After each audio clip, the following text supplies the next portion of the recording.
প্রথম নাম্বার সূরার নাম কি? সূরা আল, জোরে কথা বলেন, সূরা আল ফাতিহা। কোরআনের প্রথম নাম্বার সূরার নাম সূরা আল ফাতিহা। দ্বিতীয় নাম্বার সূরার নাম সূরা আল বাকারা।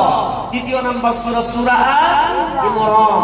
তৃতীয় নাম্বার সূরার 133 34 নং আয়াত থেকে আমরা কিছু কথা শুনবো ইনশাআল্লাহ, এবং এর আলোকে আমরা আমল করার চেষ্টা করবো ইনশাআল্লাহ।